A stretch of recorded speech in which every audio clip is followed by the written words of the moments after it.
BG in the house on a Monday evening. I hope everyone is doing well. First and foremost, let me give a quick thank you to all the new subscribers on the channel. Had a good 40 new subscribers jump on in the past 3 or 4 days. So thanks to everyone who's new and just finding out about the channel. If you haven't done so already, please subscribe. Let's keep the momentum going. If you're a long-time viewer who hasn't got around to it or hasn't subscribed for whatever reason, please do so. In this particular video, I'm going to have a look back at the boxing action from last weekend. I'm going to be looking to discuss 3 fights in one video. We're going to start with Usyk vs Huck. We're going to move on to Roman Chocolatito Gonzalez versus Rungvisai, and we're going to touch on a little bit of David Benavidez to end off. Let's start with Huck versus Alexander Usyk. Usyk won this fight, as you guys will know by now, in fairly dominant fashion. Huck, he showed a lot of heart, a lot of chin to stay in there, but there were spells in this fight where, despite Huck's best efforts, he was nothing more than a punching bag. Perhaps it's time for Huck to consider his options in his career. He's a guy who's got a lot of miles on the clock. He's been in some very, very tough fights over the years, and it appears that he is a shadow of his former self and approaching becoming what is commonly referred to in this sport as a shot fighter. You know, Huck was taking a lot of punishment in this fight. He took a lot of punishment in the Glowacki fight recently. He took a lot of punishment in the Benavidez fight, and it kind of seems like the best of Marco Huck is behind him, which is unfortunate. I understand the World Boxing Super Series pays very, very well, so hopefully he got a nice payday if it is to be his final fight on the way out the door. Usyk was very, very good in this fight. The approach that he adopted in this fight, for me, and I'm not saying they're similar fighters, you know what it's like on YouTube, I'm sure I'll get loads of comments abusing me for making this, but I thought he almost approached this fight like a classic Errol Spence performance. Usyk stayed on the outside in the early rounds. He was light on his feet, he was using lateral movement, he was going side to side, and he was establishing his long-range game. When he established dominance in the fight, when he had the chance to have a look at his opponent, see what they were all about, he looked to close down the range, he looked to go into the inside and to put punches in bunches together and throw combinations and really pile into his opponent up against the ropes. For me, Usyk is at his best when he's doing that outside the pocket, southpaw slickster, jab and move, fast hands type of work. He's a very, very, very good fighter there. The comparisons to his compatriot Lomachenko are obvious. I've heard a few slightly mean comments saying that Usyk is a poor man's Lomachenko. I would say Usyk is a big man's Lomachenko. You know, it's hard to be quite as slippery and quite as slick as Lomachenko when you're the size of Alexander Usyk. He probably isn't quite of the same league of Lomachenko, but Usyk is a very, very, very good fighter. And to guys in the cruiserweight division, I mean, if you look at Usyk's bigger wins, guys like Glowacki, guys like Huck, he is really going to have a substantial advantage in terms of boxing, in terms of pedigree, in terms of movement, in terms of the jab, and he's going to outbox those guys. And when he gets a lead in a fight, you know, when he shows a good advantage, there's an element of spite behind Usyk's work. You know, he's not one of these guys who's necessarily just going to be content with sitting on the back foot, throwing a jab, picking up rounds, running around on his bike. You know, he's a guy who does look to get you out of there and does look to come forward and press the pace and, you know, bring the fight to the inside once he senses that he's got you hurt and once he senses that he's got the beating of you and you're not going to hurt him back. A very, very, very good fighter. One thing I would say is if we look at Usyk's career to date, the biggest wins, and I know he's got a relatively young career, I think he's had 11, 12, 13 pro fights, something of that nature. The biggest wins of his career, the likes of Marco Huck, the likes of Krzysztof Glowacki, he's come into those fights with a real substantial boxing advantage. Obviously in terms of amateur pedigree, being an Olympic medalist, and also just in terms of a style, style. Those are guys who are more brawlers, if you like. Usyk's come into those fights with a real boxing advantage. I think he will face tougher fights actually And I think those tougher tests will actually come in the World Boxing Super Series. I believe he's due to face the winner of Benavidez versus Mike Perez in the semi-finals. And I think whoever is the winner of those two will pose a tougher test to Usyk and will actually ask him more questions than both Huck and Glowacki.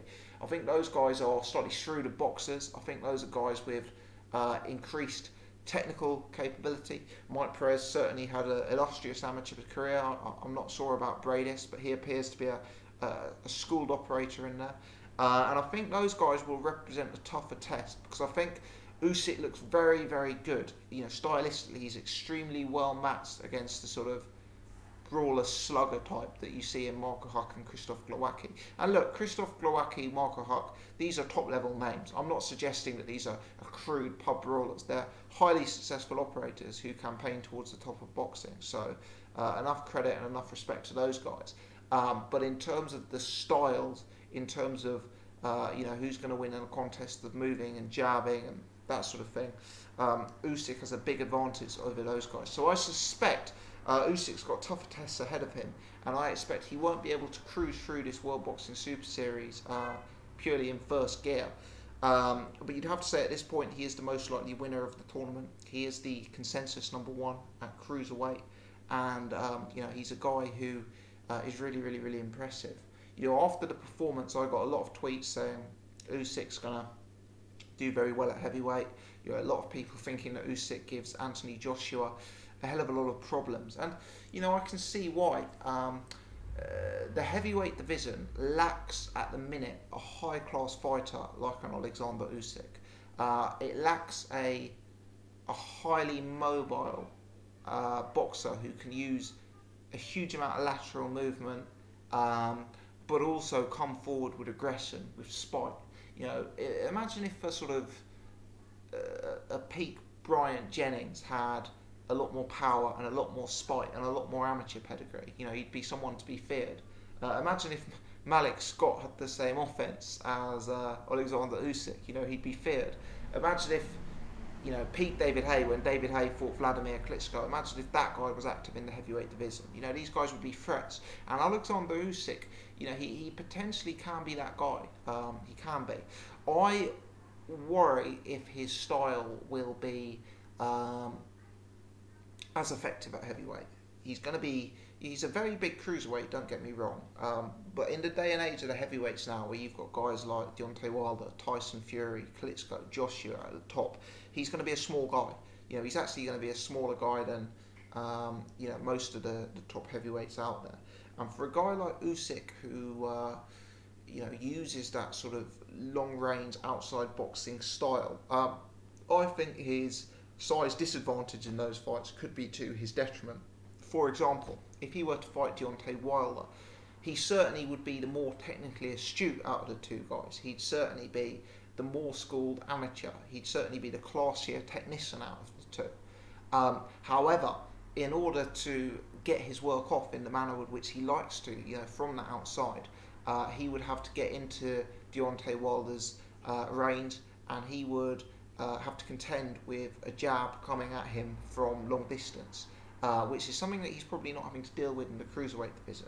Also with Usyk, you wonder if his style would be negatively affected by an increase in weight that he would likely do with regards to a heavyweight. It could make him slightly slower, slightly less mobile, and I also suspect his power may not carry quite the same sting up against the bigger guys. The guys at cruiserweight, you get guys like Marco Huck who are sucking themselves down, having to cut weight and having to drain themselves down to make that 14 stone 4 division.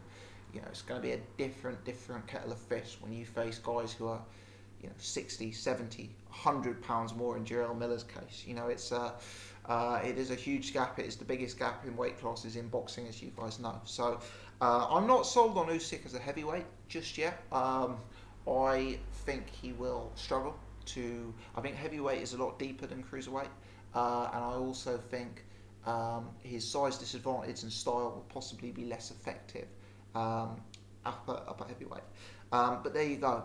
Very good performance, very dominant performance over Marco Huck, likeable performance, good fighter to watch, and fascinated to see how he gets on in the World Boxing Super Series. As I've already alluded to, do suspect tougher tests await him, especially that Mike Perez-Bradis winner. I think that's potentially the toughest matchup out there in the tournament for him. But I would say, despite saying that, he is the most likely winner of this tournament in my eyes. So, yeah, very impressed by Alexander Usyk. Moving on, let's talk Sor Rungvisai versus Roman Gonzalez. Now, long-time viewers will know I've done videos in the past about Roman Gonzalez where I have questioned whether or not he is potentially an overrated fighter and whether or not he deserves his legend as a top-level elite pound-for-pound fighter. We're not going to cover those topics in the video, in this video, for two reasons. Number one, I'm absolutely terrified of the hardcore Roman Gonzalez fans who, you know, you're not allowed to say anything against this man, or you know, you better prepare for some abuse.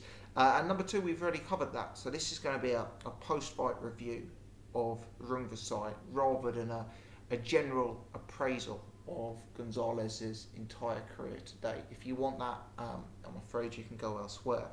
I was very, very surprised watching this fight.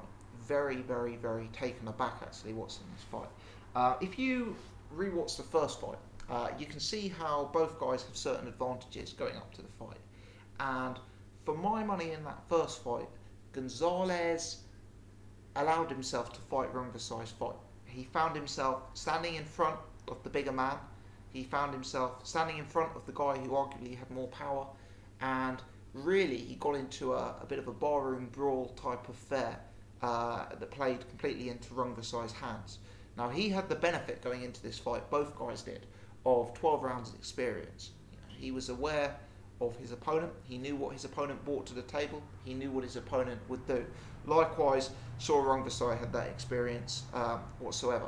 So it was to my surprise that from as early as the first round, you could see that this fight was actually heading in a not dissimilar direction to the first fight. I expected a big change up in approach from one or both guys. I know Gonzalez in particular had retained the services of a new trainer for this matchup, and I expected that was because he wanted to do something different to his last fight, and he wanted to come up with a new game plan, a new approach, etc., to cause problems for Rungvisai. So it really was, to my surprise, to see him get into the engine room of Rungvisai from the first round and stand there chopping away with power punches from the very, very first round. You know, Chocolatito, you would presume, would be going into the fight. He was a substantial favourite in both fights.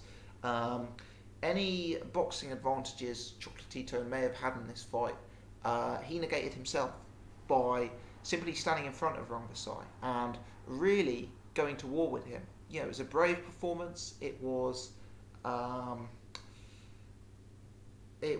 commendable performance in terms of heart, but it wasn't a clever performance. It wasn't a clever performance. And I appreciate that Gonzalez is best known as an offensive fighter rather than a defensive fighter. I appreciate that his advocates compare him to a Roy Jones-esque figure. And, you know, I've got sympathy with that. I was a big Roy Jones fan myself. But really, I would have liked to have seen him try and bring a bit of variation here. I'd have liked to have seen him adapt. He had the benefit of 12 rounds with Rungvisai. He had the benefit of a new trainer. He had the benefit of a whole camp to prepare for an opponent that he knew what was going to ring, what they were going to bring. But instead, he didn't do any of that. He stood in front of Rungvisai. There was very little in the, you know, in evidence of Gonzalez having a back foot game. Little in terms of variation. You know, it was a bit of a sad demise, actually. You know, and as I say, I haven't been sold on Gonzalez. I'm not gonna suddenly come out as some big Gonzalez super fan, but it was a sad demise. You know, he came to fight and he got taken out. And credit goes to Rungvisai for that. Rungvisai is a very tough man. He clearly carries a lot of power, and you know, that's it. But I think there's key questions about Gonzalez in this fight. You know, did Roman Gonzalez use his back foot whatsoever against a guy who was a come-forward fighter? For my money, no, he didn't. Did Roman Gonzalez look to try and establish a jab and keep the come-forward fighter off him? Not really. Not for my money, no, he didn't. Did Roman Gonzalez think that he'd try something different in any way from the first fight? Not for my money, no. Did Roman Gonzalez look to adapt midway through the fight after he lost the first 3 rounds on my card to Rungvisai? You know, did he try and do anything different after round after round after round was being lost? No, he didn't. He kept doing the same thing in the fight. Did Roman Gonzalez try and establish or adapt his defence whatsoever in this fight, even though he was repeatedly getting caught? You know, he was repeatedly getting caught with a lead cross from Rungvisai, but he kept doing the same thing. He didn't keep his guard up. He didn't try and get out of range. He was a bit stiff defensively. You know, I understand he's a fighter who fights on reflexes, and maybe as you get older, you know, some of those reflexes start to fade. But he was quite there to be hit, to be honest. He was standing in front of the opponent. There were times his chin was up in the air. There were times his hands were not down, were not in the place they should be. And he was eating punches to the chin. He really was. And as I say, I'm sorry if this sounds really critical, but this was after 12 rounds with the opponent. You know, this could not have been a surprise to Roman Gonzalez how this fight broke down. So, you know, for me, Rungvisai, the better man out of the two, deserved winner. And Roman Gonzalez could not find a way to get the job done against him. Rungvisai deserves a hell of a lot of credit for doing that. You know, that's my take on this. A lot of people are saying Gonzalez shouldn't have fought at the weight class that he fought at. You know, that Rungvisai was simply too big for him. And, you know, maybe that's fair comment. I would say there's not the biggest difference between that weight class and the weight class below. I believe it's only, you know, 3 pounds. But nevertheless, you know, clearly we have weight classes in boxing for a reason, and maybe Gonzalez did stray too far into the higher weight classes.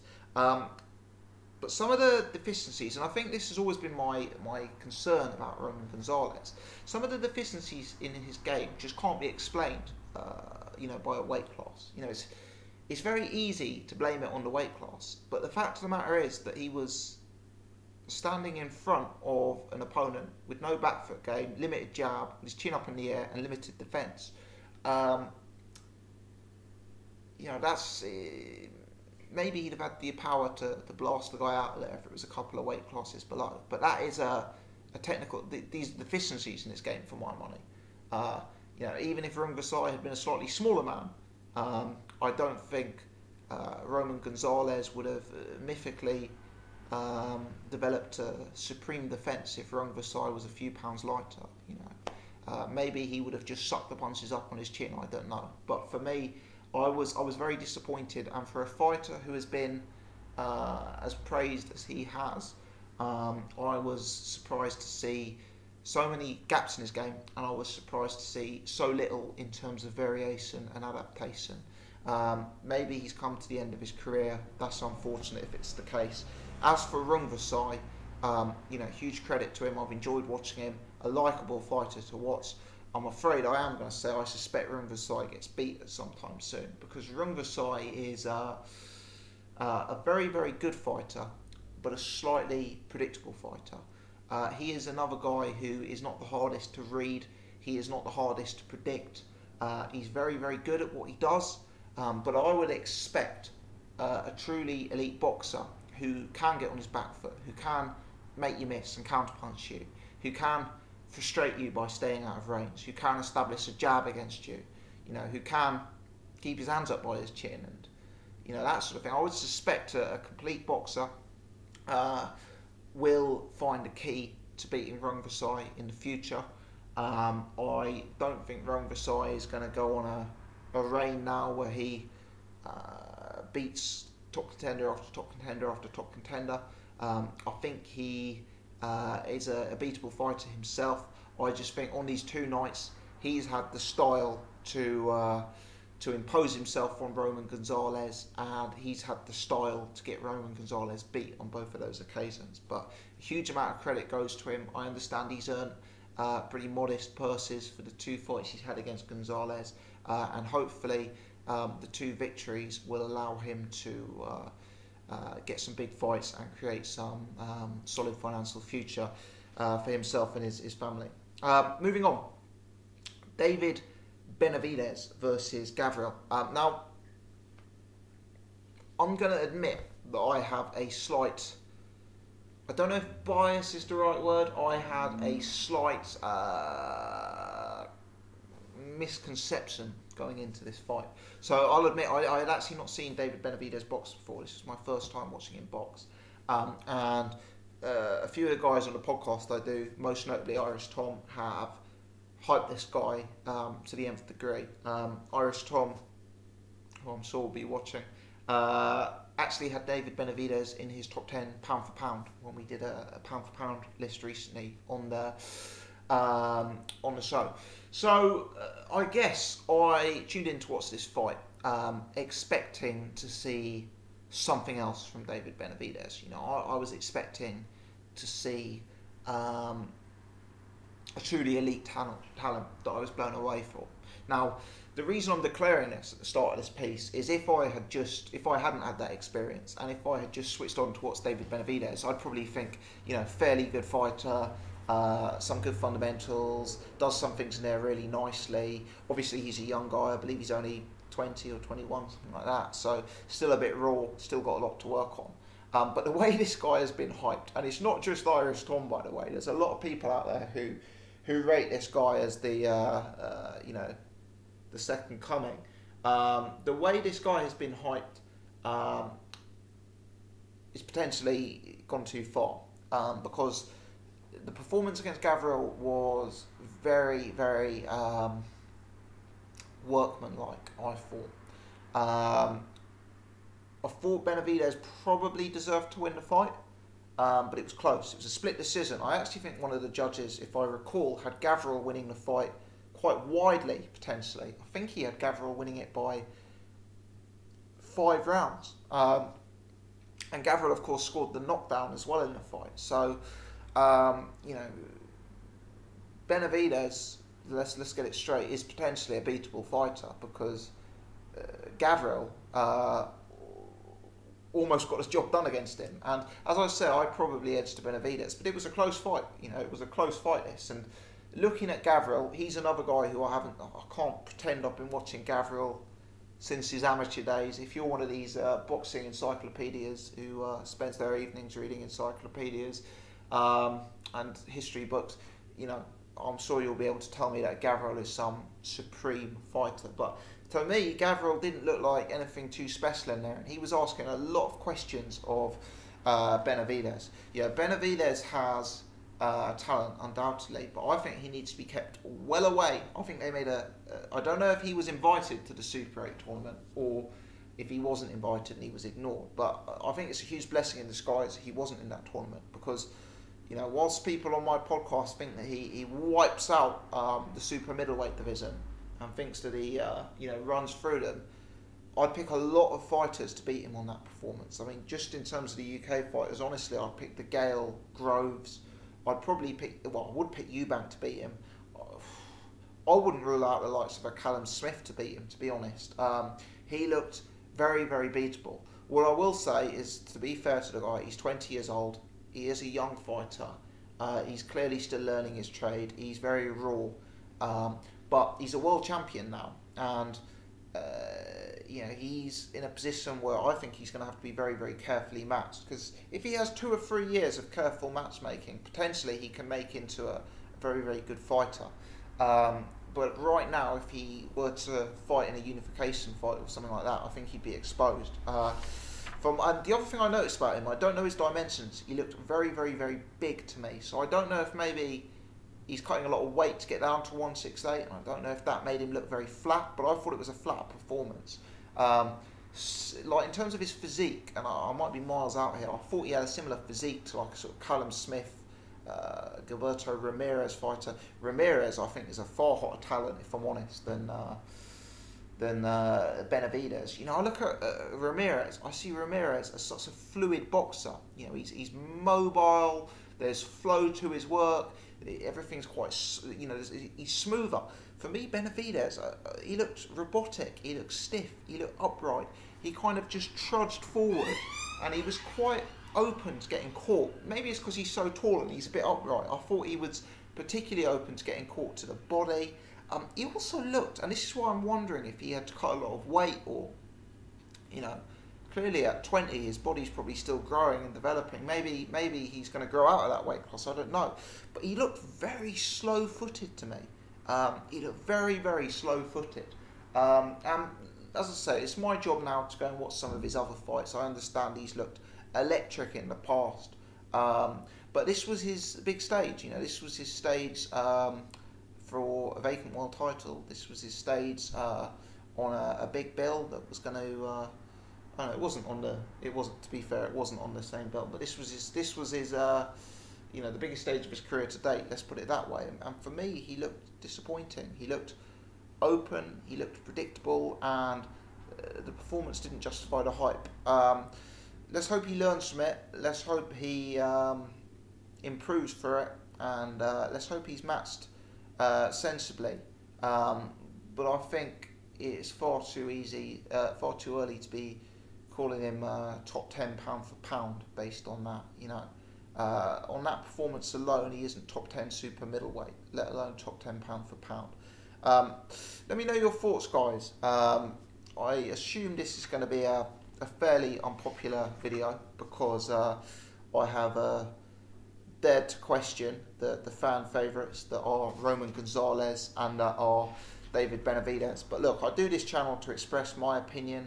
It would be very easy to, you know, always fly with the public consensus. I don't purposely try to go against the public consensus, but you know, if you're gonna not express your opinion, what's the point in really having a channel to discuss boxing? So that's my opinion. If you disagree with me, I don't hate you. It doesn't make you a bad person. It doesn't make you stupid. Hopefully you will agree, the same vice versa. But leave your comments in the section below. Let me know your thoughts on any of the fights, any of the fighters involved. It's been a longer video here. We've done 27 minutes, so if you have watched the entire thing, I'm always interested to see how many people stick through these longer videos for the entirety. So if you have done the whole video, let's play a little game. Leave me a comment in the section below relating to, let's have a think, who should we relate it to? Relating to Marvin Hagler. If you've enjoyed the video, please hit the thumbs up. If you haven't done so before, do take the time to subscribe. Yeah, thanks for tuning in, guys. Appreciate the support.